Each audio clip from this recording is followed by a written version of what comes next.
사람들이 돈을 벌기 위해서 정말 많은 창업을 요즘에 시도를 하고 있습니다. 근데 요즘 창업이 정말 할만할까요? 지금 모든 비용이 물가 상승률을 봤을 때 끝없이 치솟고 있습니다. 이런 상황에서 우리는 잘못 시작하면 진짜 원금 회수도 못하는 사업을 하고 금방 폐업을 하게 되는 경우를 맞이할 수도 있습니다. 근데 놀랍게도 이렇게 물가가 크게 상승을 하고 남들은 계속 폐업을 하고 힘들어하고 있을 때, 지쳐 나가 떨어지고 있을 때 이러한 위기 속에서 정말 반대로 더 잘 되는 사업의 특징이 있습니다. 그 사업의 특징은 세 가지 조건을 가지고 있다는 거죠.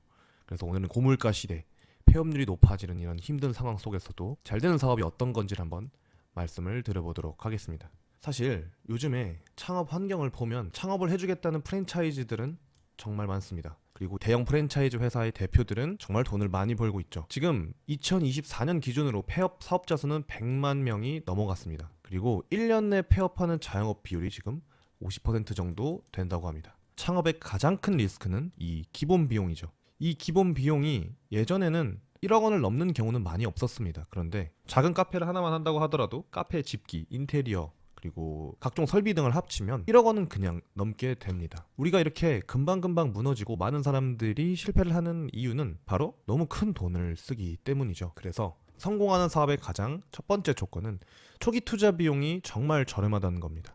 기존 창업의 방식의 문제점은 확실합니다. 바로 비싸다는 건데 최근 3년간 타일 가격을 봤을 때 3년 만에 약 50%가 오른 걸 볼 수가 있고, 철강 같은 경우도 50% 정도의 가격이 확 뛰는 걸 볼 수가 있습니다. 그리고 공사 견적, 이것도 인건비가 상승하기 때문에 당연히 오르겠고, 실제로 우리가 사업을 할 때 필요한 인건비와 재료가 다 가격이 올랐기 때문에 이런 모든 것들이 시작을 할 때 다 빚이 되는 거죠.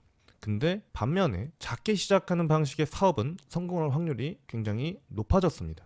예를 들면 온라인 기반의 무점포 사업이라던가 스마트 스토어, 그리고 SNS를 내가 활용을 해서 판매를 하는 경우, 쿠팡을 활용해서 판매를 하는 경우, 나의 홈페이지를 만들어서 판매를 하는 경우에는 우리가 이렇게 돈을 들이지 않고 시작을 할 수가 있기 때문에 굉장히 좋은 장점을 가지고 있습니다. 사실상 100만 원도 들지 않는 소자본으로 내가 이 온라인 사업을 시작할 수 있는지 없는지를 테스트를 할 수가 있게 되고, 만약에 성공을 하면 큰 이익이 남지만 실패를 한다고 하더라도 빠르게 손절을 할 수가 있고, 손해도 이런 기존 창업에 비해서 상당히 적은 손해를 볼 수 있기 때문에 항상 어떤 사업이든 간에 사업의 초기 투자 비용이 적을수록 성공을 할 확률이 높아집니다. 크게 시작하면 우리는 물러설 틈이 없게 됩니다. 근데 작게 시작하면 우리의 시선에 여유가 생기기 때문에 여러 가지를 시도할 수 있고 시장을 여러 시선과 각도로 볼 수 있어서 유연한 성장을 할 수가 있는 거죠. 그래서 앞으로는 더 물가 상승이 심해질 것으로 보이는데 2025년 이후에 이런 고물가 시대에 크게 벌리지 않고 작게 여러 개를 도전하는 것이 최고의 전략일 수가 있습니다. 자, 그리고 두 번째 특징은 제품의 단가가 낮거나 서비스의 단가가 낮거나, 그리고 반복적인 구매가 이루어지는 서비스와 상품을 판매할 때 성공할 확률이 높아집니다. 사람들이 지금 경기가 어렵다고 해서 돈을 안 쓰는 시대가 되었다고 착각하기가 쉽지만 사실 안 쓰는 것이 아니라 쓸 곳을 고르고 있는 시대가 된 거죠. 통계청 자료를 보면은 2025년 6월 기준 식료품과 비주류 음료의 물가는 약 3.4% 정도 상승을 한 상태입니다. 그런데 판매량은 오히려 더 늘었다고 하죠. 이런 거를 미루어 보았을 때 소비자들은 돈이 없어서 못 사는 것이 아니라 가성비가 좋은 곳에 돈을 지출한다는 걸 볼 수가 있습니다. 가장 기본적으로 대표적인 건 건강식품, 건강과 관련된 이 건강시장입니다. 2024년을 기준으로 건강과 관련된 시장은 약 6조 원 정도 되고, 한 가구당 연평균 10가구 중에 8가구가 34만 원을 1년에 지출을 한다고 하는데, 여기서 이 34만 원에서 대부분 어떻게 구매를 하냐면 3, 4만 원대의 똑같은 제품을 여러 번 나눠서 구매했다고 하죠. 이건 구매자에게는 그냥 반복적인 구매가 되겠지만 사업자에게는 굉장히 큰 정기적인 수익이 되는 거죠. 우리는 한 번 광고를 했지만, 혹은 한 번 어쩌다가 팔았지만 그 고객으로 인해서 매달 자동적으로 매출이 발생하는 결과를 만들게 되는 겁니다. 그래서 소비자는 더욱더 똑같은 상품을 계속 사고 하니까 편하게 사고, 사업자는 더 안정적인 매출을 만들어내는 겁니다. 요즘 시대에 사업으로 성공하는 것의 가장 대표적인 성공 비법은 이 안정적인 매출입니다. 예를 들어서 이렇게 상승했다가 하락했다가 상승했다가 하락했다가 하는 이런 수익화보다는 변동성이 작으면서 꾸준하게 수익이 나는 경우에 성공할 확률이 높아집니다. 왜냐하면 이것들이 결국엔 누적으로 쌓이고 한 고객이 들어와서 또 구매를 하고 또 다른 고객이 들어와서 구매를 하면 점차적으로 낮은 기울기의 우상향으로 쭉 나아가기 때문이죠. 그래서 이런 사업을 하는 것이 성공으로 가는 지름길이 될 수가 있습니다. 고물가 시대에는 소비 심리가 분명해집니다. 한 번에 큰 돈을 사는 그런 경우보다는 작게 나눠서 자주 사는 경향을 보이는 거죠. 이런 소비 패턴에 맞는 사업을 한다면 경기가 아무리 불황이 오고 물가가 치솟는다고 해도 끄떡없게 되는 겁니다. 마지막으로 세 번째 특징은 우리가 사람 없이도 운영이 된다는 거죠. 그러니까 예를 들면 자동으로 굴러가는 시스템을 만드는 겁니다. 요즘 창업에서 가장 무서운 고정비는 바로 인건비입니다. 이 인건비는 그 어떤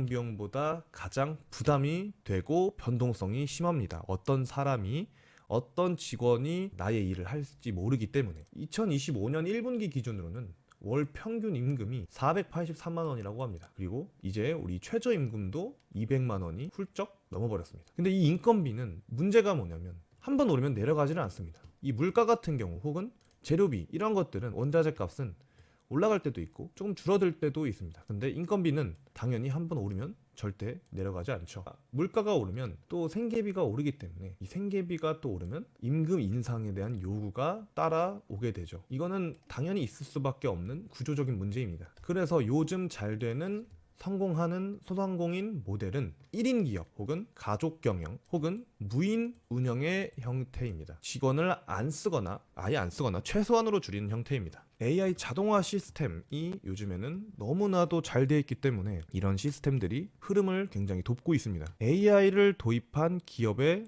약 26%가 운영비를 절감하고 그리고 생산성을 향상을 시켰다는 효과를 봤다고 합니다. 스마트 스토어나 쿠팡 이런 것들은 이제 배송 대행 시스템이 있기 때문에 그냥 1인 혼자서 큰 회사를 운영을 할 수가 있게 되는 겁니다. 사실 인력을 안 쓰면 그만큼 고정비가 줄게 되고 법이 변화된다고 해도 우리가 유연하게 대응을 할 수가 있는 겁니다. 이렇게 되면 어떻게 되냐면 혼자서 운영하는 시스템이 정말 안전지대가 되는 거죠. 그래서 2025년 이후로는 성공하는 창업의 이 핵심 세 가지 비결은 처음에 시작할 때 우리가 작은 비용으로 시작을 하고 최대한 작은 비용으로 시작을 하고 이 우리가 제공하는 서비스와 제품은 자주 팔리면서 비교적 가성비 있는 제품 혹은 단가가 좀 덜 나가는 제품과 서비스를 판매를 하는 거고 이것을 우리가 많은 사람 없이 굴러가는 구조로 만들어야 된다. 이 세 가지 핵심 특징이 바로 성공하는 창업의 기준이 될 수가 있습니다. 그래서 우리는 많은 사람들이 창업을 많이 고민을 하고 있는데 어떤 창업을 하던 간에 어떤 업종을 할까를 고민을 하기보다는 제가 오늘 말씀드린 이 세 가지 조건을 가지고 이 사업이 이 세 가지 조건이 만족이 되는가를 먼저 따져봐야 되겠습니다.